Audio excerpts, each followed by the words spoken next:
Good morning विद्यार्थी मित्रों, how are you? केम छो? मजामां छो? आई होप कि दरेक विद्यार्थी आगळना विडियोनो व्यवस्थित अभ्यास करता हशो, व्यवस्थित दरेक टॉपिकનું रिविઝન करता हशो અને આગળ વાત કરીએ પ્રમાણે કે આ ચેપ્ટર તમારા માટે ખૂબ અગત્યનું ચેપ્ટર છે. કારણ કે આ ચેપ્ટરમાં તમારે મેન્ટલી પણ અહીંયા પ્રેઝન્ટ રહેવું ખૂબ જરૂરી છે. મારા શબ્દની સાથે પોતાની નોટ્સ લખવી અને ઇમેજિનેશન સાથે સાથે રાખવું, બરાબર છે? ચલો, આપણે આગળના વિડીયો લેક્ચરમાં શેની વાત કરી હતી? તો કે આગળના વિડીયો લેક્ચરમાં આપણે એકમ કોષ અને એકમ કોષના પ્રકારોની વાત કરી હતી. એકમ કોષના પ્રકારો એટલે શું? તો કે આદિમ એકમ કોષ, કેન્દ્રિત એકમ કોષ. આદિમ એકમ કોષ કોને કહેવાય? તો કે દરેક ખૂણા પર એક એક પરમાણુ ગોઠવાઈને જે રચના થાય એને આદિમ એકમ કોષ કીધી.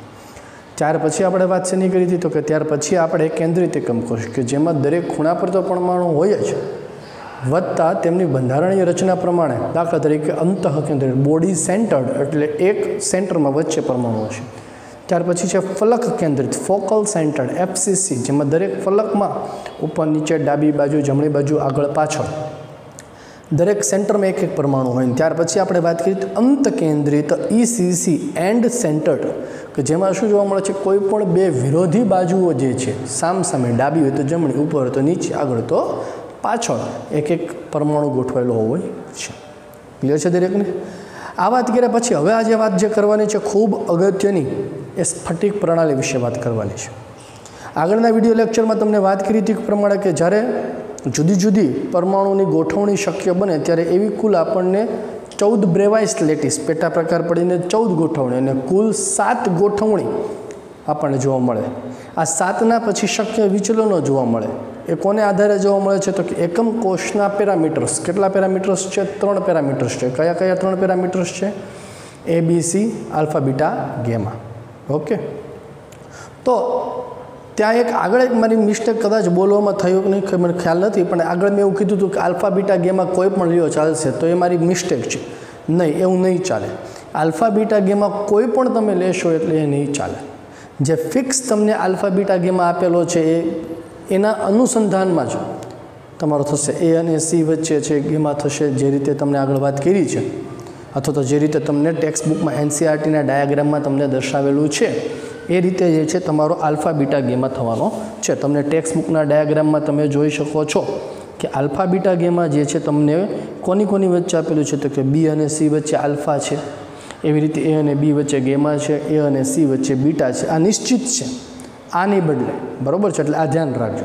એબીસી તમે કોઈ પણ લ્યો, એબીસી તમે કોઈ પણ લ્યો, પણ જે આલ્ફા બીટા ગેમા છે એ ફિક્સ છે કે એ અને બી વચ્ચે હોય કે બી અને સી વચ્ચે, એ અને સી વચ્ચે નિશ્ચિત રહેશે, બરાબર? મેં આગળ કદાચ આ વિડીયોમાં એવો શબ્દ વાપર્યો હતો કે કોઈ પણ આલ્ફા બીટા ગેમા લેશો તો ચાલશે, પણ નહીં ચાલે. ક્લિયર છે? હું એ ભૂલ સુધારું છું મારે અહીંયા. હવે વાત કરવાની છે આપણે સ્ફટિક પ્રણાલી.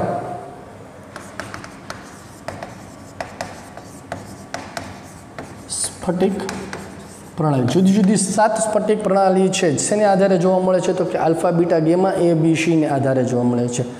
આ કોષ્ટકમાંથી પરીક્ષામાં 110% પ્રશ્ન પૂછાય જ છે. હમણાં ગુજકેટની પરીક્ષા જે ગેમમાં પણ આ પ્રશ્નમાંથી પ્રશ્ન પૂછાયો, બરાબર? એટલે ખૂબ અગત્યનો જે છે એમસીક્યુ માટે અગત્યનો પ્રશ્ન આ કોષ્ટક તમારા માટે બની રહેશે. કેવી રીતે યાદ રાખવાનું, શું યાદ રાખવાનું, એના માટેની થોડીક ટ્રીક છે, આપણે શીખવાની છે આ વિડીયો લેક્ચરમાં, બરાબર? પણ આપણે કેટલા પ્રકારની, 7 પ્રકારની જે છે એ સ્ફટિક પ્રણાલી, ટોટલ 7 પ્રકારની સ્ફટિક પ્રણાલી છે એ પહેલાં આપણે જોઈ લઈએ. કઈ કઈ છે? તો કે પહેલો છે સમઘન અથવા તો સાદો ઘન,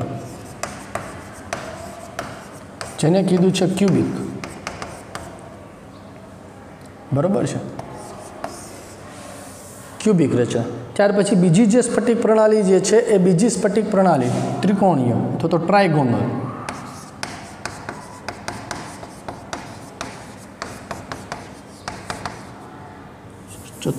ટેટ્રાહેડ્રલ, ચતુષ્ફલકીય, ટેટ્રાહેડ્રલ.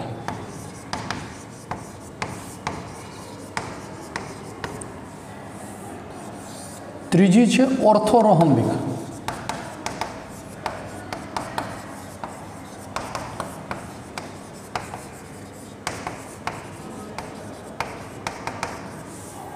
ઓર્થોરોહમ્બિક. ત્યાર પછી ચોથી જે છે એ ચોથી ત્રિકોણીય અથવા તો રોમ્બોહેડ્રલ,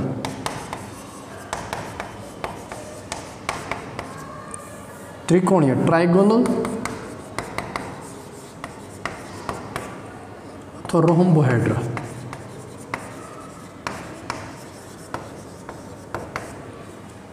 બરાબર છે. ત્યાર પછી પાંચમી છે ષટકોણીય હેક્ઝાગોનલ, હેક્ઝાગોનલ. ત્યાર પછી છે મોનોક્લિનિક,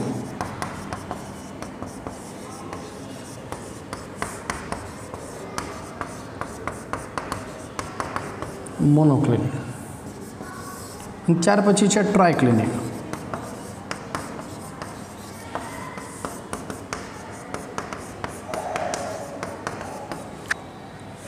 તો આ જુદી જુદી 7 સ્ફટિક પ્રણાલી સમઘન ક્યુબિક, ટેટ્રાહેડ્રલ, ઓર્થોરોમ્બિક, ટ્રાયગોનલ અથવા તો રોમ્બોહેડ્રલ, હેક્ઝાગોનલ, મોનોક્લિનિક એન્ડ ટ્રાયક્લિનિક, આ જુદી જુદી 7 પ્રણાલી, 7 પ્રણાલીના ડાયાગ્રામ, 7 પ્રણાલીના પિક્ચર્સ તમે સ્ક્રીન પર જોયા અને ફરીવાર એકવાર સ્ક્રીન ઉપર 7 પ્રણાલીની ડાયાગ્રામ એકવાર જોઈ જાઓ. બરાબર, ખાલી ડાયાગ્રામ છે, નજરો એકવાર મારી દેજો. પ્રશ્ન એમાંથી કેવી રીતે પૂછાય છે હું તમને હમણાં શીખવાડીશ, હું હમણાં તમને વાત કરીશ એની. પણ એકવાર પિક્ચર્સ છે દરેક વ્યવસ્થિત એકવાર તમે જોઈ જાઓ. બરાબર છે. હવે જો ધ્યાન આપવા બાજુ કે હવે આમાંથી પ્રશ્ન છે કેવી રીતે પૂછાય છે. મૂળભૂત રીતે પ્રશ્ન જે છે એ તેના પેરામીટર્સને લઈને પૂછાય છે, એટલે કે તેમની બંધ લંબાઈ અથવા તો બંધના જે પેરામીટર્સ છે ABC ને લઈને પૂછાય, અથવા તો જે પૂછાય છે ખૂણા આલ્ફા, બીટા, ગેમાને લઈને પૂછાય છે. એટલે ધારની લંબાઈ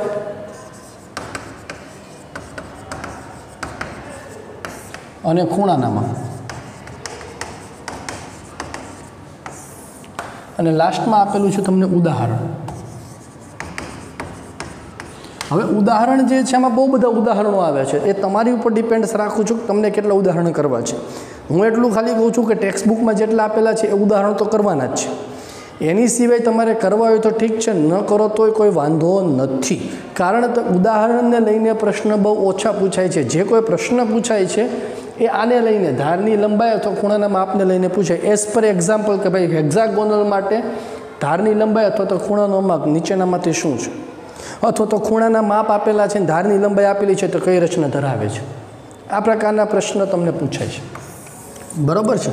ચાલો પહેલાં જે છે આપણે સમઘન માટેની વાત કરી દઈએ. સમઘન માટે તમારે A બરાબર B બરાબર C, ત્રણેય બાજુના માપ સરખા છે એવું યાદ રાખવાનું.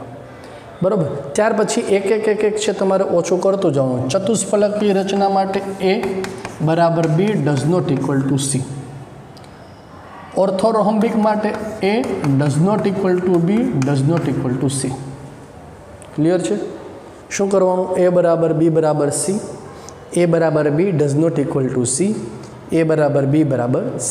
સેમ વસ્તુ જે છે, હવે સેમ વસ્તુ તમારે ફરી પાછા 3 માટે રિપીટ કરી દેવાના છે.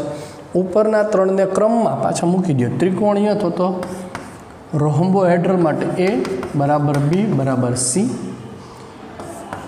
A બરાબર B does not equal to C. Monoclinic માટે A does not equal to B does not equal to C. Clear વસ્તુ છે દરેકને? શું કરવાનું છે? A બરાબર B બરાબર C, A બરાબર B does not equal to C, A બરાબર B બરાબર C. સેમ જે અહીંયા વસ્તુ થાય છે એ જ રિપીટ અહીંયા ફરી પાછું કરી દેવાનું. આને આપણે ટ્રાયક્લિનિકને અત્યારે બાકી રાખીએ છીએ. કેમ એની પછી હું ચર્ચા કરું છું. ક્લિયર છે દરેકને? તો આ પહેલાં 6 માટે ધારની લંબાઈ થઈ. જો આ જે મેં ક્રમ આપ્યો છે એ ક્રમ પ્રમાણે જ યાદ રાખવાનો. હવે ક્રમ કેમ યાદ રાખવાનો? તો એના માટે તમારે યાદ રાખવાનું CTOTHMT, આ વર્ડ્સ યાદ રાખવાનો છે. શું યાદ રાખવાનો છે? CTOTHMT, CTOTHMT, CTOTHMT. બોલો મારી સાથે, ચાલો. CTOTHMT, CTOTHMT. મગજમાં ગોખી નાખો.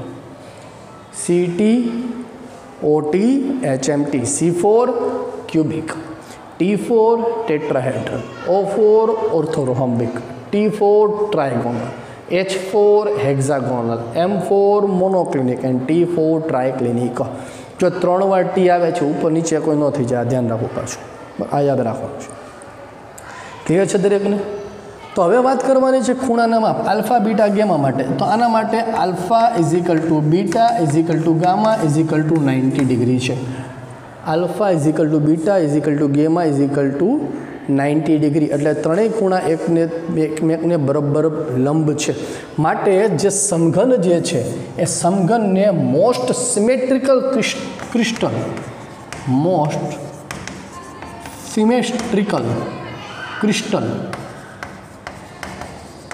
તરીકે ઓળખવાનું છે. સૌથી વધુ સમમિત સમઘન જો હોય, સૌથી વધુ સમમિત સ્ફટિક હોય તો એ સમઘન છે. તો તમને આમ પ્રશ્ન છે તો ઊંધું પૂછ્યું હોય તો સૌથી વધુ અસમિત પૂછ્યું હોય તો કોણ? તો જે બધા ગુણધર્મ સમમિતના છે એના કરતાં એક્ઝેક્ટલી વિપરીત કોના થશે? ટ્રાયક્લિનિકના. એ બરાબર બી બરાબર C, A does not equal to B does not equal to C. Alpha is equal to beta is equal to gamma 90 degree. Alpha does not equal to beta does not equal to gamma does not equal to 90 degree. Most unsymmetrical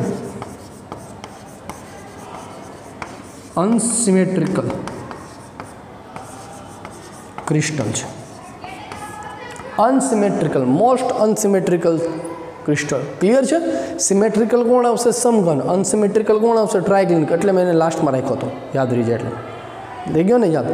okay, ચાલો. હવે ખૂણા યાદ રાખો, બહુ સરસ છે. કેવી રીતે? તો કે પહેલા ત્રણ માટે ખૂણા એક્ઝેક્ટલી સમાન જ છે. Alpha is equal to beta is equal to gamma is equal to 90 degree. Alpha is equal to beta is equal to gamma is equal to 90 degree. ખ્યાલ આવ્યો દરેકને? Alpha is equal to beta is equal to gamma is equal to 90 degree થશે. આ તમારે પહેલા ત્રણ ખૂણા જે છે એ પહેલા ત્રણ ખૂણા તમારે અહીંયા યાદ રહી ગયા. ચાલો, ત્યાર પછી વાત કરવાની છે હવે આપણે બાકીના ત્રણ, એટલે કે રોહમ્બોહેડ્રલ, ષટકોણીય અને મોનોક્લિનિક. રોહમ્બોહેડ્રલ જે છે રોહમ્બોહેડ્રલ માટે શું યાદ રાખવાનું? તો અહીંયા ઇઝ ઇક્વલ ટુ 90 છે, તો આપણે does not equal to alpha is equal to beta is equal to gamma does not equal to 90 degree થશે. બરાબર.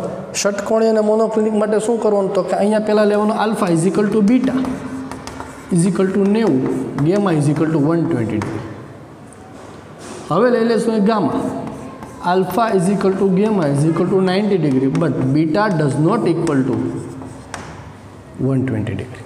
Beta does not equal to 90 degree.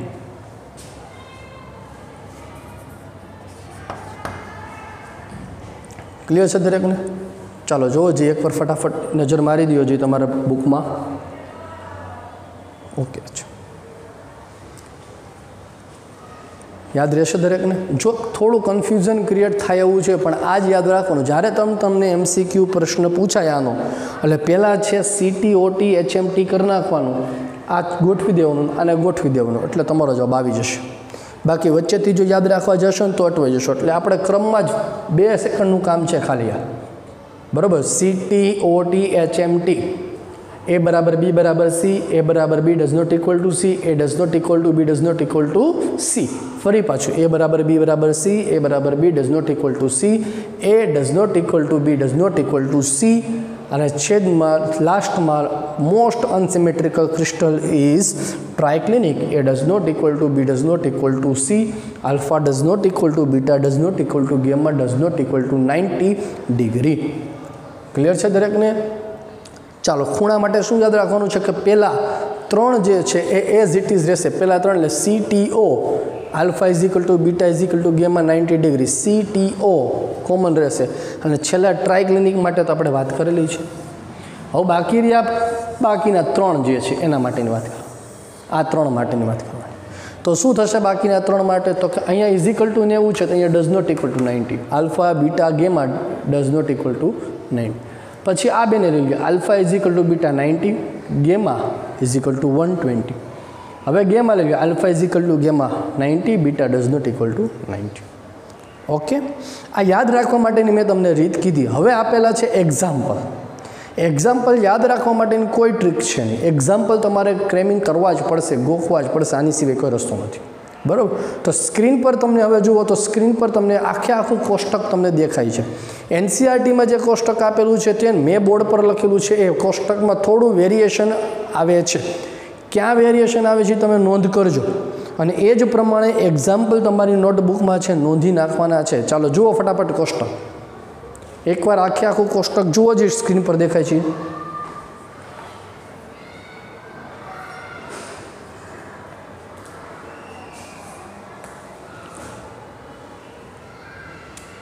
Okay, જોયું દરેક વિદ્યાર્થી?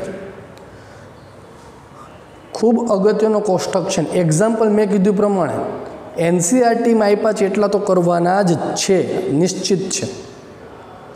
આની સિવાય બીજા જો તમને યાદ રહેતા હોય તો ઠીક છે, ન યાદ રહેતા હોય તો ગભરાવાની જરૂર નથી ને કરવાની જરૂર નથી। મોસ્ટ ઓફલી જે ક્વેશ્ચન છે આમાંથી જ આવે છે। આ આપ્યા હોય આ પૂછે, અથવા તો આ આપેલું છે અને આ પૂછે। ક્લિયર છે દરેકને? ચાલો તો ફટાફટ એકવાર જે છે ફરીવાર કોષ્ટક તમારી ટેક્સ્ટ બુકમાંથી વાંચી જાઓ। હવે આપણે જે છે આગળ વાત કરવાની છે બીજા ખૂબ અગત્યના મુદ્દાઓ પર।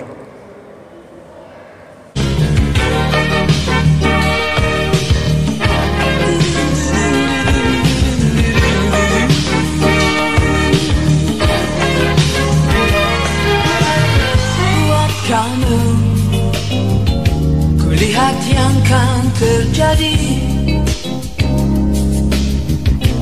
rasa yang kan terjadi, namun tak pernah ku doakan untuk terjadi.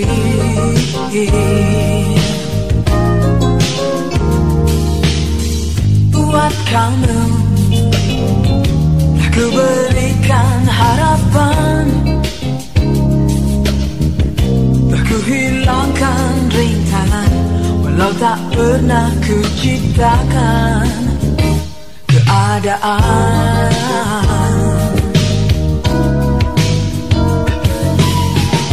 Sekilas cahaya yang pernah bersinar, sepucuk yang terbang di ribaan, di lubuk hati yang terdalam, terpaksa dan aku berserah, kau pun terbaik bagiku.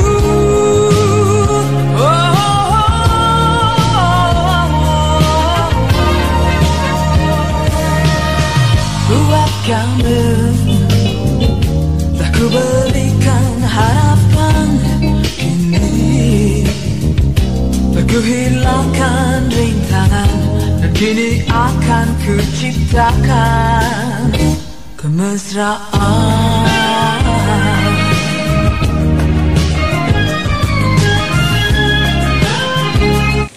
MCQ માટે અગત્યના topic વિશે discussion કરી, સ્ફટિક પ્રણાલી વિશે વાત કર્યા પછી હવે વાત કરવાની છે થિયોરિટિકલ ખૂબ અગત્યનો પ્રશ્ન। કોન્સેપ્ચ્યુઅલી આ ટોપિક બહુ અગત્યનો છે અને આના રિલેટેડ અઢળક એમસીક્યુ તમે કરી શકો છો। એકવાર જો આની ટ્રીક તમને હાથમાં આવી ગઈ અથવા તો એકવાર જો આની સમજણ તમારા મગજમાં બેસી ગઈ તો આને રિલેટેડ કોઈ પણ એમસીક્યુ તમે સરળતાથી સોલ્વ કરી શકો। શું છે આ ટોપિક એની આપણે વાત કરવાની છે। તો ટાઇટલ આપશું આપણે એકમ કોષ દીઠ પરમાણુની ગણતરી। શું આપશું ટાઇટલ? એકમ કોષ દીઠ પરમાણુની ગણતરી, એટલે કે એક એકમ કોષમાં કેટલા પરમાણુઓ હોય છે આની કેલ્ક્યુલેશન આપણે કરવાની છે। પહેલો એકમ કોષ આપણે અભ્યાસ કરવાનો છે સાદો ઘન, સિમ્પલ ક્યુબિક રચના।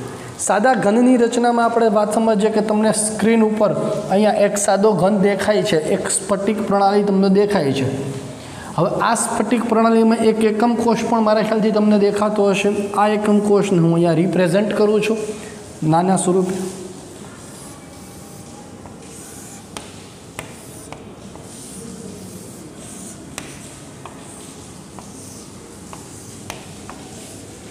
દેખાય છે? આ એકમ કોષને અહીંયા રિપ્રેઝેન્ટ કરો છો। અહીંયા તમે જોઈ શકો છો કે આ એક પરમાણુ ગોઠવાયેલો છે। તો સાદા ઘનની રચનામાં આપણને ખબર છે કે સાદા ઘનની રચનામાં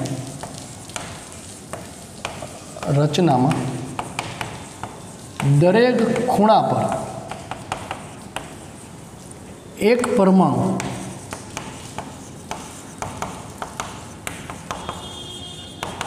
ગોઠવાય છે। સાદા ઘનની રચનામાં દરેક ખૂણા ઉપર એક પરમાણુ હોય, એટલે અહીંયા તમે એકમ કોષમાં જુઓ તો દરેક ખૂણા પર એક પરમાણુ હોય છે, બરાબર છે। જો હવે અગત્યની વસ્તુ છે ને આ મગજમાં તમે સમજવાની છે। તમે અહીંયા સ્ક્રીન ઉપર વ્યવસ્થિત રીતે જોઈ શકો છો કે આખી સ્ફટિક પ્રણાલી છે, આખો ઘન છે, એમાં નાના કુલ 8 એકમ કોષ તમને દેખાય છે। આની આગળના વિડીયો લેક્ચરમાં પણ મેં તમને સમજાવ્યું હતું ને અહીંયા પણ છે। તમે જોઈ શકો છો કે આ યલો કલરનો જે એકમ કોષ છે એની પાછળ એક છે, એની ઉપર, એની આગળ, જે રીતે 4 અહીંયા, જેવી રીતે 4 સામે છે। ક્લિયર છે? વ્યવસ્થિત જુઓ, ઝૂમ કરીને જુઓ। હવે જુઓ, જે આ ખૂણા પરનો અહીંયા જે પરમાણુ છે, જે મેં અહીંયા રિપ્રેઝન્ટ કરેલો છે, આ પરમાણુ, એ પરમાણુ એ માત્ર ને માત્ર આ એક જ એકમ કોષનો નથી તમને દેખાતો। જો આ પરમાણુ ખાલી આ એક જ એકમ કોષનો નથી, એની પાછળ છે, એનો પણ છે, ઉપર છે, આગળ, આ બાજુ, નીચે, 8 એકમ કોષમાં આ પરમાણુ કોમન જોવા મળે છે। દેખાય છે દરેકને? જો દેખાય તો જ આ પાડવાની, બાકી નહીં આ પાડવાની। ખ્યાલ આવે છે ભાઈ દરેક વિદ્યાર્થીને? ક્લિયર છે દરેકને? શું મેં કીધું? અહીંયા તમે જુઓ છો તો આ એક પરમાણુ, ખૂણા પરનો એક પરમાણુ, એ માત્ર ને માત્ર આ એકમ કોષનો નથી, એટલે કે આ એકનો જ નથી, આ એક એકમ કોષ નથી, કારણ એ બધા જ એકમ કોષમાં સરખા ભાગે વેચાયેલો છે, તમે જોઈ શકો છો। ક્લિયર? તો અહીંયા આપણે લખી શકીએ છીએ કે એકમ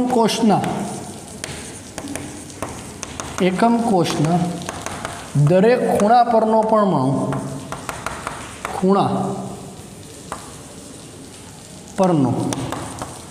પરમાણુ એ કુલ 8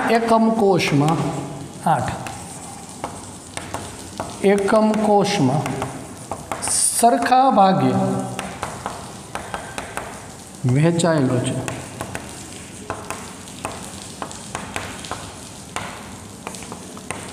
તેથી પ્રતિ એકમ કોષ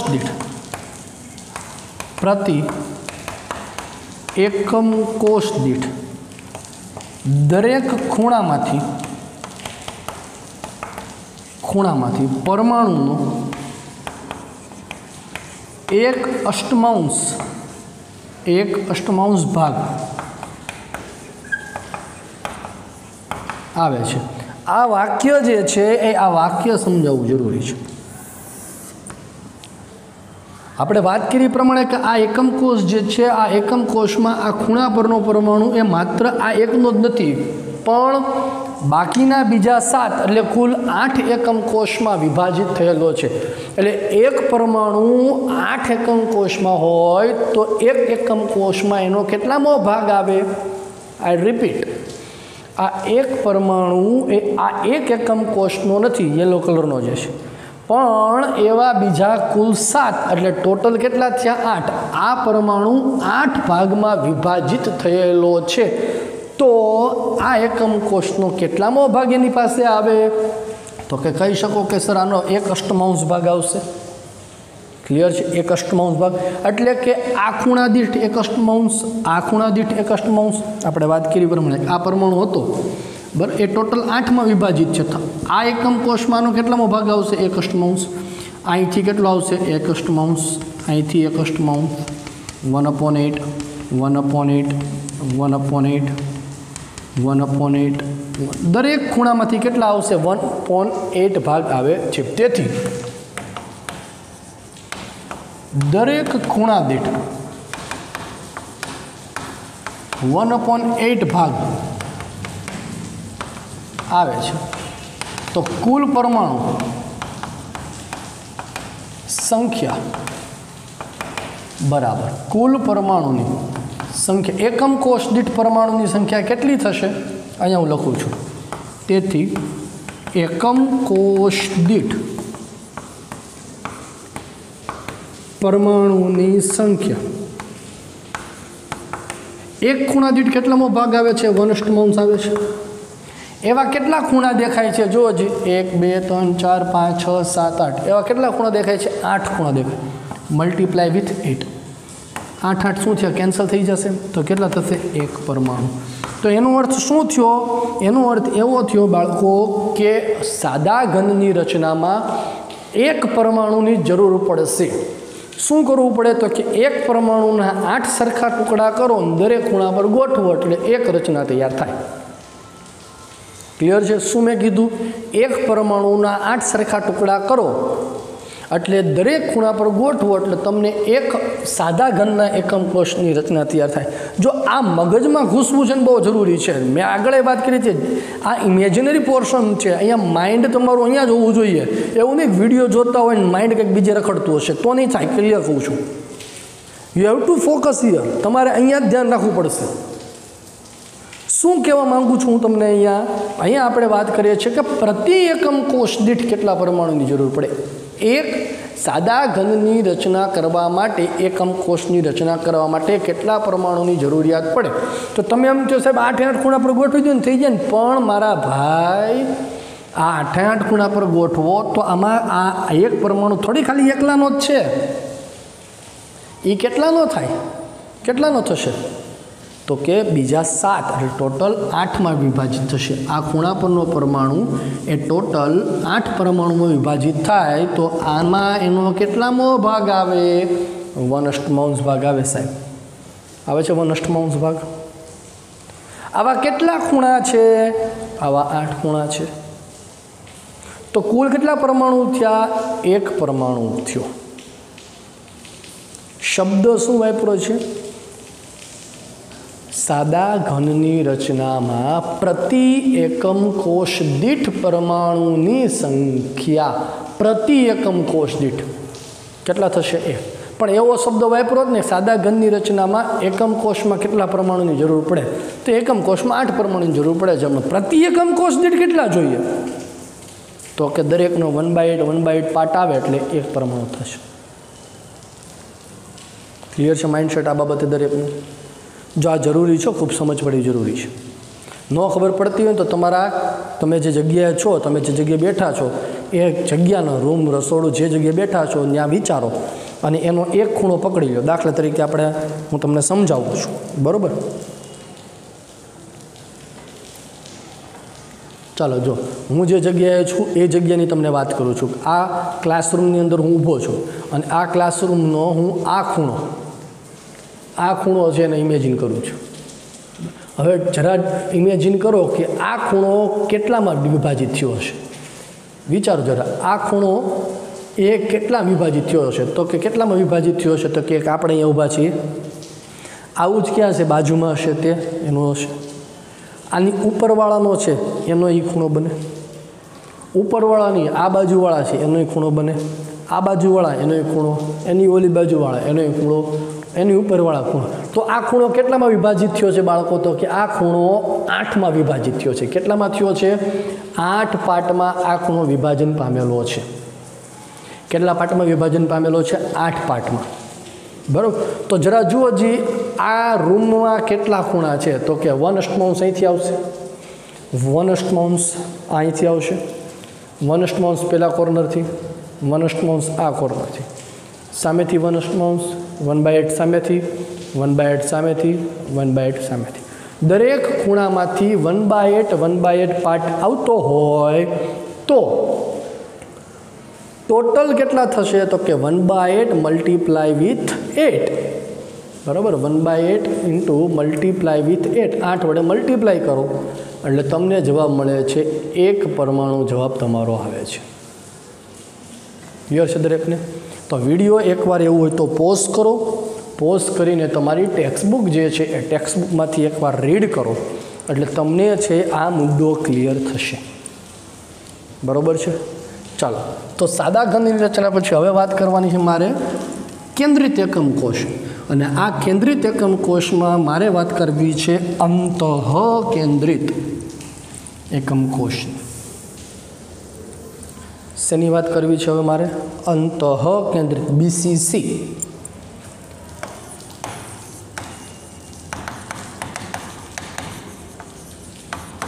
અંતઃકેન્દ્રિત એકમ કોષ. તો અંતઃકેન્દ્રિત રચનામાં તમને દરેકને ખ્યાલ છે શું આવશે? તો કે ખૂણા પર તો હોય જ.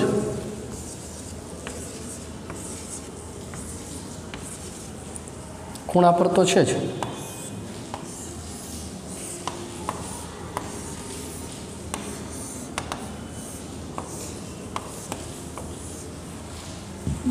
આ ખૂણા પર તો પરમાણુ છે જ.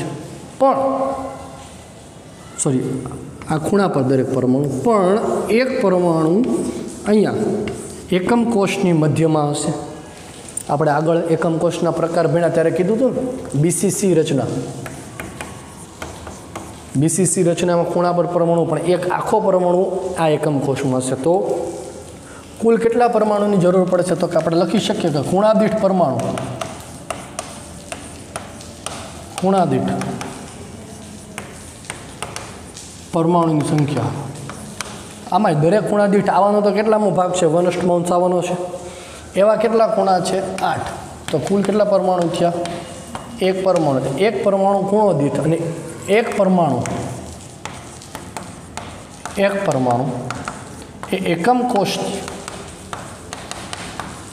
એકમ કોષની મધ્યમાં છે, આ વચ્ચે છે, જેના કોઈ ભાગ પડતા નથી. એટલે તમે જે ક્લાસરૂમમાં ઊભા છો, તો તમે જે જગ્યાએ છો ત્યાં વચ્ચે ઊભા રહીને જુઓ, ખૂણા દીઠ 1/9 ને તમે જ્યાં ઊભા છો એક આખો પરમાણુ છે, એ આખો તમારો પોતાનો, એમાં કોઈનો ભાગ પડતો નથી. તો એ એક આખો પરમાણુ થયો. તેથી કુલ પરમાણુની